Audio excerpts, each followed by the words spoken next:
All right, this should be an interesting topic to build on.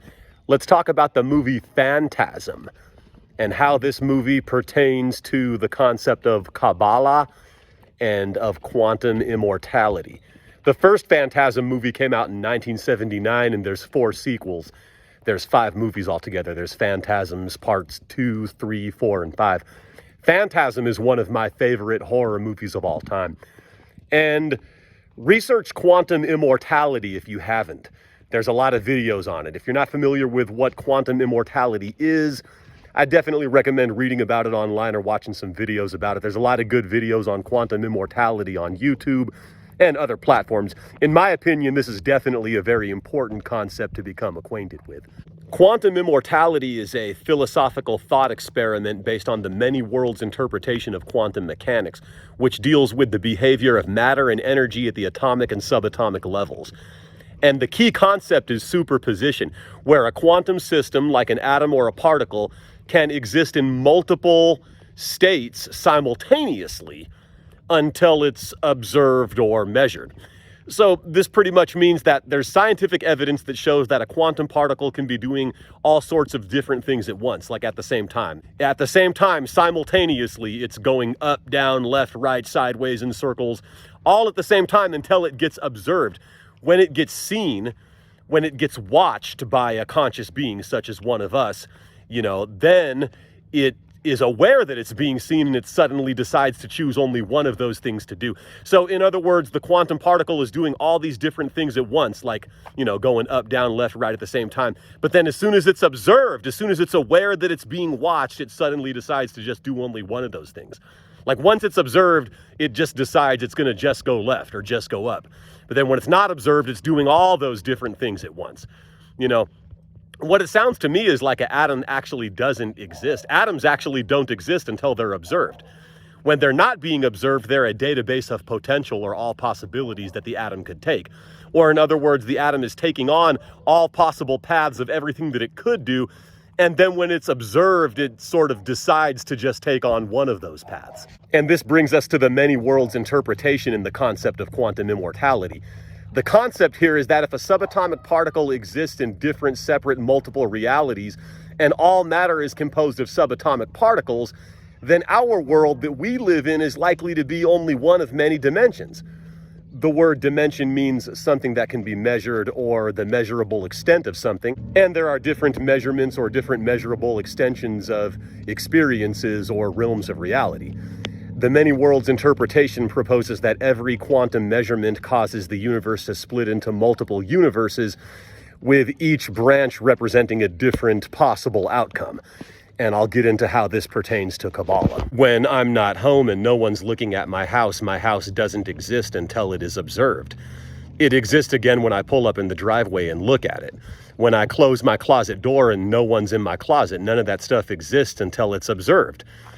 And this suggests that if all possible outcomes of a quantum event occur in separate universes, then consciousness never experiences death, as there will always be a universe where you survive any given life-threatening situation. So the quantum immortality concept is often discussed in relation to the double-slit experiment, which is a thought experiment that suggests, based on the many worlds interpretation of quantum mechanics, that if every possible outcome of a quantum event occurs in separate universes, then a person who experiences a death in one universe will be alive in a parallel universe. This means that there are multiple versions of all of us. There's a version of you where you are homeless, sleeping on the street, and there's a version of you where you're rich, billionaire, and all in between.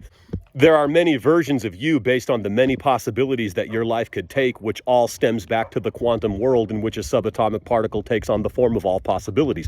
So your entire existence is like a vacuum which eternally and continuously pulls all possibilities that are in the direction your life could potentially go in. Now, regarding the Phantasm movies, one of the main characters is the tall man. And the story suggests that the tall man was not in this lifetime always what we see him as throughout the movies, but that in this incarnation, he was once different before he transformed. So the tall man sort of had a death of the ego in becoming something new along the lines of his journey, involving his experiments due to his obsession with the dead. So the tall man was once a man of humble personality. He went by the name Jebediah Morningside. And Dr. Morningside served as a medic during the Civil War for the Union Army, after which he took the role of an ordinary mortician. And as a mortician, he would often ponder on the question of life and death to the point that it became an obsession. And he wanted to learn more of the secrets of the mysteries of the circle of life, leading to immortality. The Lion King movie, The Circle of Life. He became obsessed with understanding the truth about death and how it pertains to the circle of life, because death is the gateway to life, right? It's not what we've been conditioned to think death is. So this led the tall man in his experiments to develop a device of interdimensional travel. His experiments became successful and he was able to travel between realms of the living and the dead. And when he returned to this realm of reality, he was a changed man. He had transformed. And quantum immortality explains the reason that this obsession with death led him to accessing the different experiences or dimensions of reality, which can be referred to as quantum leaping. In other words, he successfully achieved quantum leaping as a result of his studies to undertake and understand the truth of what death actually is. And this is interesting because the reason that he changed could be because of different versions of him, which came back through the portals, as quantum immortality suggests that there are many versions of us. And we see here in the movie that there are many versions of the tall man. In the Phantasm movies such as Ravager, we see them going into different worlds and different dimensions and realms of reality, which also bears some semblance to quantum immortality. Because the different worlds or realms of reality would signify the different possibilities of existence stemming from quantum creation.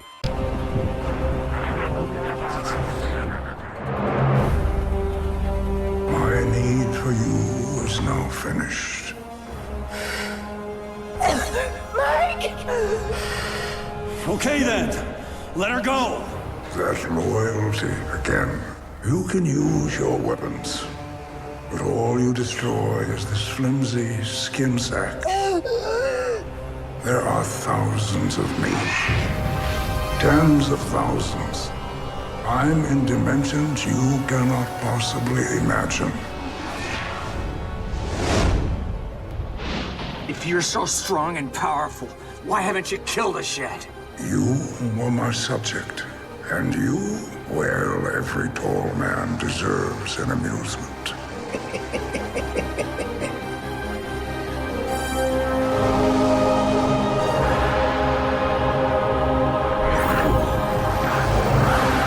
And sound vibration, which is symbolized in the movies by a sort of giant tuning fork, becomes the gateway, the door at which they pass through to these different emanations or dimensions or expressions, or we could say potential possibilities of life.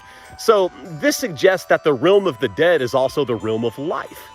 It's the same thing, as quantum immortality shows us that death is just a connecting path to other possible outcomes of life. The metal spheres in the Phantasm movies, which are known as the Sentinels, are spherical metal devices used by the tall man for various purposes in the movie, which signify Kabbalah. The spheres could signify the Sephiros, which are the metal balls, the round spheres on the Kabbalah tree. Therefore, these metal balls, which are called Sentinels, signify, we could say, various dimensions or different states of being. So there's definitely Kabbalah symbolism in Phantasm regarding these spherical orbs, which are used by the tall man. And these spheres are casings which hold the brains of the victims of the dead, which signifies the encapsulation of the mind, serving the tall man's Kabbalistic system. And the Demiurge actually manipulates and controls the world using the system of Kabbalah. This equates to the tall man and his work, with that of the Demiurge and the Demiurge's work. Because the Demiurge actually uses the system of Kabbalah to trap souls within the different spheres, which represent different frequencies or angular dimensions or states of being upon the Kabbalah tree. And the Kabbalah tree, relates to the concept of quantum immortality, because quantum immortality professes that there are different emanations, which we find expressed on the different branches of the tree. So the tall man captures the souls of the dead that sort of become his minions, who he transforms into these short dwarf-like beings to do his bidding, or to serve him in the world of the living. And then also he takes them to other realms to do his bidding as well. The symbolism of height and of him being the tall man and of them being these like midget-like creatures who serve him is a bit reminiscent of the Nephilim, who were known to be giants upon the earth. His height over the captive souls resembles his dominion over them. Thus, the tall man exudes a sort of demiurge vampirism as he conquers throughout the multiple realms, building his own world in which he consumes the life force of others. He also has other henchmen known as demon troopers, which may be equated with archons as well. It's also interesting that the tall man does not seem to have any agenda of conquering the world as we know it in this incarnation, but rather derives all that he needs from ravaging the town where he dwells. This could be because he sees things on other levels and other perspectives that the rest of us in this world don't see. The rest of us in this world, we only see this world, whereas there are actually a multitude of infinite worlds or infinite possibilities as suggested by quantum immortality. The tall man's motive seems to be, I'd say, like sadistic and vile forms of amusement or pleasure, which are all various frequencies or different states of being. And this sort of reminds me of the Cenobites in Hellraiser. At the end of the first movie, we see the tall man pulling Mike through a mirror, which signifies a hall of illusions, like conveying the message that that's what this entire material world is. A hall of illusions, among many other halls of illusion. So it's kind of like he's just pulling Mike into another illusion, which is exactly what this world is. And this goes back to Gnosticism and the Gnostics books, which teach us that this entire world is an illusion. Similar to the demiurge, the tall man can manipulate illusions. We see the manipulation of illusionary things throughout the films. He uses a lot of trickery, physical transformation, and shape-shifting. One example is in the beginning of the movie when he's with the girl in the cemetery. She's known as the Lady in Lavender, who turns out to be an illusion created by the tall man. Thus, the tall man takes on a demonic feminine form to lure his victims for his bidding. This Lady in Lavender then appears later in alignment with the tall man, seen under his bed in the 1800s hospital in the 5th installment, which is called Phantasm Ravager, Phantasm Part 5. And this is all the more confirmation of what the Gnostic books say, what the Gnostic books teach, regarding the entire material world being an illusion. And so, since the tall man has mastered power over it, he has thus gained the ability to manipulate such perceptions. The tall man seems to have an affliction for certain ranges of sound, which can sometimes immobilize him and in some cases even paralyze him. So the Phantasm movies are dealing with the science of sound vibrations, such as made with the tuning fork. And we also see that the device that the tall man developed in his scientific work is that of a tuning fork, which apparently uses sound vibration to transform him into other dimensions. Reggie and Mike have a mission to try and kill the tall man, but when they kill him at the end of part 2, a new version of the tall man emerges from another dimensional portal, which is explained by quantum immortality and sound vibrational gateways. The tall man seems to have a specific interest in Mike, as he seems to see Mike as a particularly important vessel that may serve his certain purposes. In Phantasm 4, which is called Phantasm Oblivion, the 4th installment, it turns out that Jody had been turned into a sentinel, and the tall man says that this is why he wants to play one final game with Reggie. Reggie then gets lured by a demon who takes the form of a beautiful woman, and Reggie overcomes her using sound vibration. There's also the scene where the tall man says, "You think you go to heaven when you die? You come to us." Indicating, as quantum immortality suggests, that when one passes on, they simply go to another realm of reality that the tall man is referring to as us. You think that when you die, you go to heaven. You come to us.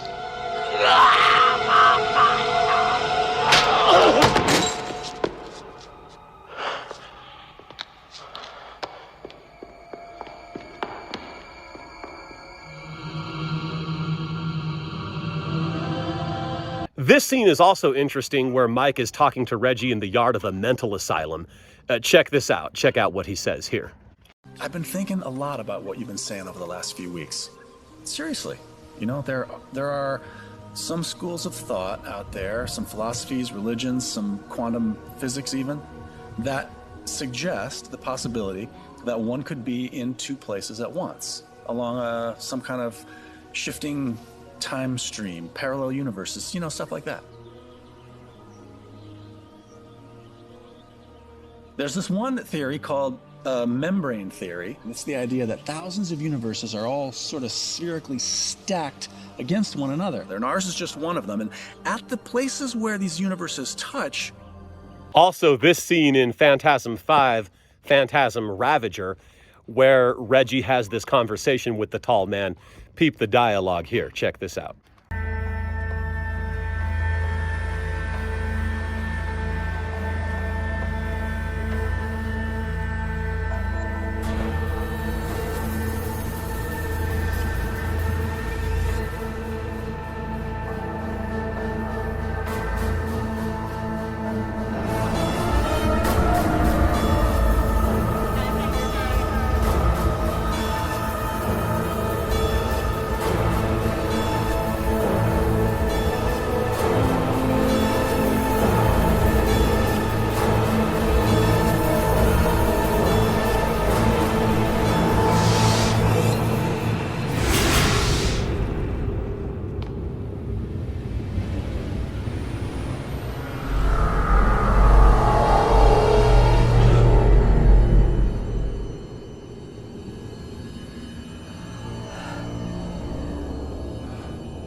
Our paths cross again. You've got me in some kind of trap here, don't you? Where the hell is this? Not where. When? The year is 1979. The funeral home where first we met. You call it Morningside. In 3 days, your younger self will attend a funeral here, and events will be set in motion.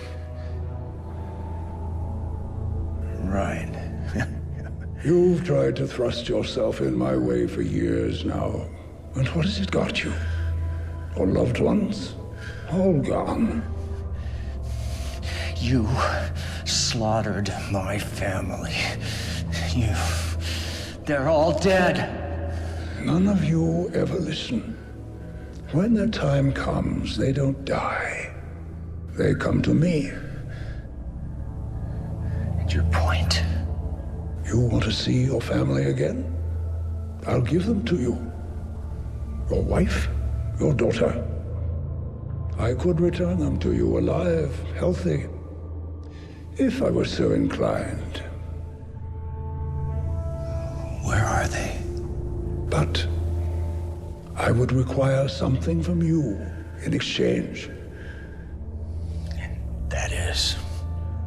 I have plans to make things better for everyone. Just stay out of my way. Let the plan complete itself. I want my friend Mike back. And his brother, too. No. You stay away from him. He is mine. Always.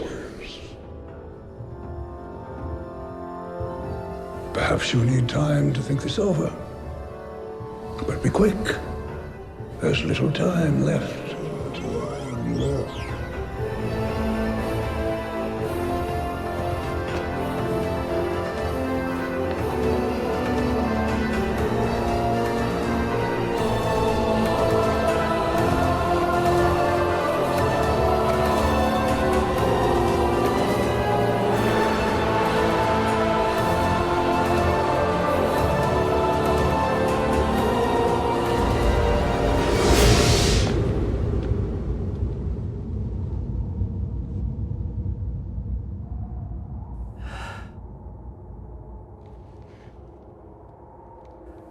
Great.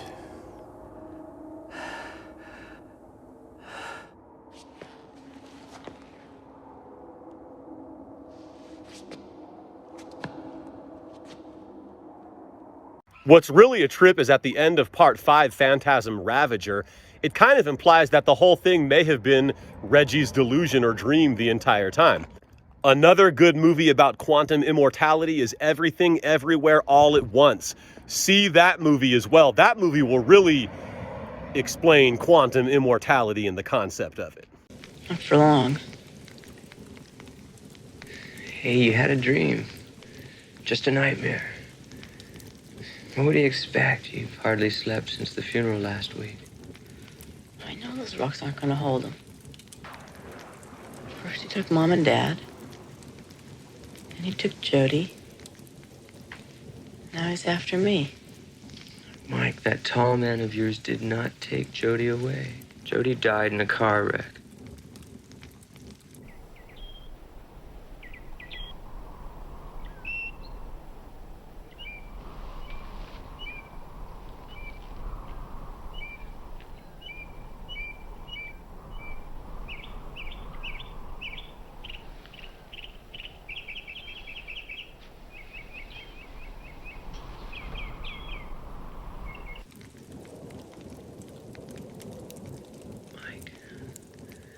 You had a bad dream. Now, I know you're scared, but you're not alone.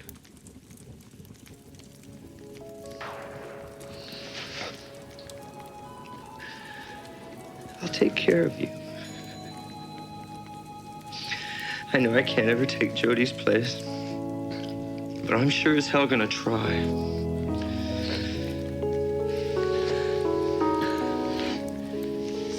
Real. You know, partner, what we need is a change of scenery. Why don't you and me hit the road for a couple of weeks? Where'll we go? Well, I don't know. I guess we can figure that one out when we get there.